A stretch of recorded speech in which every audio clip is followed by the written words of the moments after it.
تقریباً اس کو مجبور کر دیں کہ وہ جو چیز ٹیم پوچھنا چاہتی ہے وہ نہ چھپا سکے اور وہ بتانے پر مجبور ہو جائے۔ اچھا، میں آپ کو یہ بھی بتاتا چلوں کہ پاکستان میں جو انٹروگیشن کے متعلق عمومی طور پر جو 2 طریقے رائج ہیں، لیکن ایک طریقہ جو ہے وہ اس میں جس میں 3rd ڈگری استعمال کی جاتی ہے، اس میں بہت زیادہ جو پولیس افسران ہیں وہ اس بات پہ یقین کرتے ہیں، جو کرائم فائٹرز ہوتے ہیں وہ سمجھتے ہیں کہ جی ٹائم بچانے کے لیے اور شارٹ کٹ کے طور پہ جو ہے 3rd ڈگری وہ بڑا ایک اچھا طریقہ ہے۔ لیکن جو انٹرنیشنل پریکٹسز ہیں اور جو گڈ پریکٹسز ہیں اس میں انٹروگیشن میں، اس میں جو 3rd ڈگری ہے اس میں ایک اور طبقہ ہے پولیس افسران کا جو کم تعداد میں ہے، وہ یہ سمجھتے ہیں کہ 3rd ڈگری جو ہے وہ کاؤنٹر پروڈکٹیو ہے اور اس سے جو نتائج ہیں وہ حاصل نہیں کیے جا سکتے جو آپ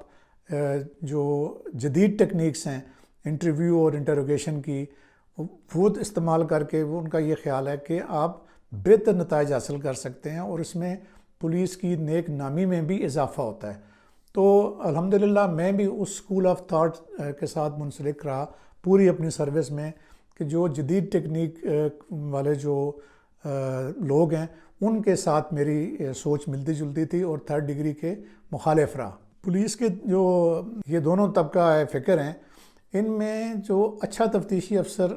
ہم اسی کو سمجھتے ہیں کہ جو ملزم کی باڈی لینگویج کو ریڈ کرنے کا ایکسپرٹ ہو۔ یہ ایک بہت لمبی بحث ہے کہ وہ اس کو یہ طریقے کیسے سیکھتا ہے۔ وہ میں جو جنرل پبلک کے لیے آپ دیکھیں کہ جو ٹی وی پہ جو انٹرویوز آتے ہیں جو بڑی سلیبریٹیز کے یا جو ہمارے سربراہان مملکت ہوتے ہیں یا سربراہان حکومت ہوتے ہیں، ان کو بھی میری آج کی اس ویڈیو کے بعد جب آپ بغور دیکھیں گے تو جہاں پہ وہ کوئی بات چھپاتے ہیں تو اس وقت جو یہ جو حصہ ہوتا ہے انسان کی یہ جو جس کو کہا جاتا ہے یہ گردن میں یہ اوپر نیچے جو حلق میں یہ موو کرتی ہے یہ ہڈی نما چیز، تو یہ ان انٹینشنلی موو کرتی ہے۔ تو جو اچھے پولیس افسر ہوتے ہیں وہ باڈی لینگویج کو یوں ریڈ کرنے کے وہ ماہر ہو جاتے ہیں۔ یہ آپ بھی اگر جب دیکھیں گے جہاں پہ کوئی آدمی انٹرویو کے دوران ٹی وی پہ چونکہ کیمراز بڑے ہائی ڈینسٹی کے لگے ہوتے ہیں تو وہ آپ کو نظر آ جائے گا کہ چہرے کے تاثرات اور یہ جو گردن میں یہ جو ہڈی ہے اس کی موومنٹ جہاں پہ وہ یا ہاتھوں کی یا آنکھوں کی جو موومنٹ ہے کہ جب انسان کوئی چیز اپنے طرف سے گھڑتا ہے تو اس کی آنکھیں اوپر کی طرف چلی جاتی ہیں۔ یہ وہ چیزیں ہیں جو ابھی سائنس نے یعنی بالکل کلیئر کر کے اب وہ جو تفتیشی افسران ہیں جو مختلف کورسز میں ان کو یہ سکھا دیا جاتا ہے۔ اور اسی طریقے سے جو اچھا تفتیشی ہے وہ پہلے اپنا ہوم ورک اچھا کر لیتا ہے۔ جو وٹنسز کے انٹرویو جتنے اچھے کرے گا اس کو واقعے کے متعلق تمام معلومات مل جائیں گی، اور اسی طریقے سے جب وہ موقع واردات پہ جائے گا اور وہاں کا جب معائنہ کرے گا تو اس کی جو تیاری ہے وہ ملزم سے بہت زیادہ اچھی ہو جائے گی۔ اور جب وہ انٹروگیشن روم میں جائے گا اور ملزم کے سامنے جب وہ سوالات رکھے گا جو اس کو معلوم ہے اور وہ یہ ظاہر کرے گا کہ مجھے تمہارے سے زیادہ علم ہے اس واقعے کے بارے میں، تو پھر یقیناً جو مسنگ لنکس جو ملزم سے وہ معلوم کرنا چاہتا ہے وہ اس سے دریافت کرنے میں کامیاب ہو جائے گا، اور جو پھر جو کیس میں وہ انتہائی ضروری ایویڈنس ہے وہ بھی پھر ملزم کی نشاندہی پہ وہ ریکور کر سکتا ہے یا معلوم ہو جائے گی۔ تو وہ جو جتنے بھی مسنگ لنکس ہیں وہ جب پورے ہو جائیں گے تو اس کی جو تفتیش ہے وہ کمپلیٹ ہو جائے گی۔ اسی طریقے سے تفتیش کے دوران اکثر جو ملزمان ہیں وہ یہ واویلا بھی کرتے ہیں کہ جو ان کے اوپر جو ٹارچر ہے وہ انفلیکٹ کیا گیا ہے۔ اچھا، خاص کر ان کیسز میں کہ جن میں جیسے آپ کہہ لیں نا کہ سیاسی طور پہ یا معاشرے میں وہ آدمی یا وہ ملزم جس کا سوشلی بہت زیادہ مقام ہو، تو وہ پھر اس پروپیگنڈا کو بھی اکثر استعمال کرتے ہیں کہ جو پولیس کے بارے میں ایک پرسیپشن ہے کہ یہ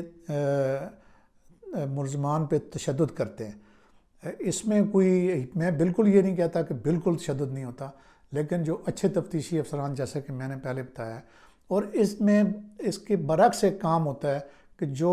کلیور ملزمان ہوتے ہیں، چاہے وہ سیاسی نوعیت کے کسی مقدمے میں ہوں یا وہ خود سیاستدان ہوں یا وہ اپنے چیزوں کو اپنے حق میں استعمال کرنے کو یعنی استعمال کرنا بہتر طریقے سے جانتے ہوں، تو ان کا جو پروپیگنڈا ہے پھر وہ پولیس کو بڑا مہنگا پڑتا ہے. اور یہ والا جو پولیس کے بارے میں ایک تاثر ہے کہ وہ کرتے ہیں یہ 3rd ڈگری، پھر وہ اس کو استعمال کرتے ہیں. حالانکہ اس طرح کے لوگوں کے خلاف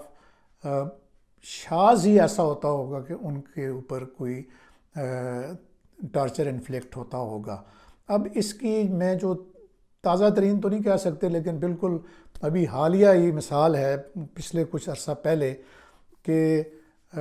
پی ٹی آئی کے ایک جو لیڈر آپ کہہ لیں شہباز گل، ان کا کیس جو ہے وہ آپ سب کے سامنے ہے. اور چونکہ میں اس کیس کی جو تفتیشی ٹیم ہے اس کو میں ہیڈ کر رہا تھا، تو اس میں شہباز گل صاحب نے اور ان کی پارٹی نے اور ان کے جو میڈیا آپ کہہ لیں کہ ٹرولز ہیں یا میڈیا ٹیم ہے، انہوں نے ان کے وکلاء سے مشورہ کر کے اس طریقے کا ایک ماحول بنایا کہ جس میں انتہائی شور اور انتہائی واویلا کیا گیا کہ جی شہباز گل پہ ٹارچر انفلیکٹ کیا گیا. حالانکہ جب اس کو اریسٹ کیا گیا اور اس کے بعد اس کو تقریباً 24 گھنٹوں کے بعد مجسٹریٹ کے پاس پیش کیا گیا تو وہ بالکل نارمل تھا. لیکن جو ہی جب کچہری ٹیم اس کو لے کے پہنچی اور اس کی اپنے وکلاء سے بات ہوئی مجسٹریٹ کے پاس پیش کرنے سے پہلے، تو اس نے پھر بڑی لمبی چوڑی ایک کہانی اور وہاں پہ شور واویلا شروع کر دیا کہ میرے اوپر تشدد ہوا ہے. اب عدالت کے پاس تو کوئی اور چارہ نہیں تھا سوائے اس کے کہ وہ کہیں کہ جی اس کو فی الفور آپ میڈیکل بورڈ کے پاس لے کے جائیں. تو ایک پمز میں ڈاکٹرز کا ایک بڑا میڈیکل بورڈ قائم کیا گیا. اب اس میڈیکل بورڈ نے اس کا معائنہ کیا اور انہوں نے رول آؤٹ کر دیا کسی بھی قسم کا کوئی تشدد. لیکن اب کیا کہتے ہیں کہ سوشل میڈیا کا آپ کمال دیکھیں یا آپ اس کا زور دیکھیں کہ ذاتی طور پہ مجھے اتنا زیادہ میری ٹرولنگ کی گئی، مطلب یزید جیسے ناموں تک سے پکارا گیا، گالیاں دی گئیں کہ یہ سمجھتے ہوئے کہ میں اور میری ٹیم جو ہے وہ ملزم ہیں اس شخص پہ ٹارچر انفلیکٹ کرنے میں. تو ناظرین سامعین ہوا یہ کہ 2 دن کے فزیکل ریمانڈ کے بعد جب عدالت میں پیش کرنے سے پہلے پولیس نے احتیاطاً پھر اس کا میڈیکل چیک اپ کرایا ایک بہت بڑے بورڈ سے، اور اس میں بہت سینئر ڈاکٹرز موجود تھے. تو ڈاکٹرز نے اس کو پھر فٹ قرار دے دیا اور ہر قسم کا کوئی ایسی چیز نہیں لکھی مینشن کی کہ اس پہ کوئی ٹارچر ہوا ہے. اچھا، بہرحال یہ ایک بڑی لمبی داستان ہے. تو پھر ان کے وکلاء نے ہائی کورٹ سے رجوع کر لیا. پھر ہائی کورٹ نے ایک بہت اعلیٰ سطح کا انکوائری آرڈر کر دی کہ جس میں بھی ان الزامات کا جائزہ لیا گیا اور یہ الزامات بالکل جھوٹے پائے گئے. لیکن اب جو امپریشن ہے جو آپ کے نزدیک بھی وہ آج تک بھی قائم ہے، اور جو پی ٹی آئی کے جو لوگ ہیں جو ان کی ہر چیز کو صحیح سمجھتے ہیں، وہ آج تک یہ سمجھتے ہیں کہ شہباز گل جو ہے بڑا مظلوم ہے اور اس کے ساتھ اس کے اوپر بڑا پولیس نے ٹارچر کیا ہے. حالانکہ یہ ساری باتیں جو ریکارڈ ہیں اور جس طریقے سے ڈاکٹرز نے، اب ڈاکٹرز کا بھی جب ہم کہیں گے تو جو ٹرولز ہیں وہ یہ کہیں گے کہ ڈاکٹر کون سے جی گورنمنٹ سے باہر ہیں، ڈاکٹر کیوں نہیں. حالانکہ یہ انتہائی لوگوں کی جان بچانے والا ایک طبقہ ہے، اور وہ جب بھی پولیس سے کوئی غلطی ہوتی ہے تو آپ یقین مانیں کہ وہ کچھ زیادہ ایسائی ڈال کے وہ پولیس کے خلاف لکھا کرتے ہیں. لیکن اس کیس میں ایسا کچھ بھی نہیں ہوا. تو بہرحال ناظرین، اللہ تعالیٰ نے مجھے اور میری ٹیم کو بڑی ہمت دی. ہم نے صبر و استقامت سے کام لیا اور تمام پریشر کو ایبزارب کر کے جو ہے وہ بالکل میرٹ پہ جو چیزیں تفتیش میں ضروری تھیں, جو ایویڈنس ضروری تھی, وہ ہم نے اکٹھی کی. اور آج تک ہم اللہ تعالیٰ کی عدالت میں بھی سرخرو ہیں کہ ہم نے اس کو یعنی ہاتھ تک نہیں لگایا, اور بالکل جدید جو ٹیکنیکس تھیں وہ استعمال کر کے ان سے جو بھی پوچھ گچھ کرنی تھی. تو پہلے جب تک وہ کوآپریٹو تھا وہ کرتا رہا, اور جب وہ نان کوآپریٹو بھی ہو گیا تو ہم نے اپنے دیگر ذرائع سے جو ہے وہ ان چیزوں کو, جیسے کہ اس کے فونز تھے یا باقی چیزیں تھیں, وہ ہم نے الحمدللہ اس کے جگہ سے ریکور کر لیں. اچھا, اب اس واقعے کا ایک انتہائی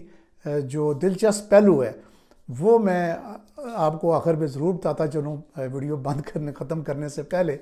ہوا یہ کہ جب ہم دوبارہ ریمانڈ پہ لے کے آئے, آپ کو یاد ہوگا کہ پولیس نے اس کا 2 دن کے بعد مزید ریمانڈ مانگا,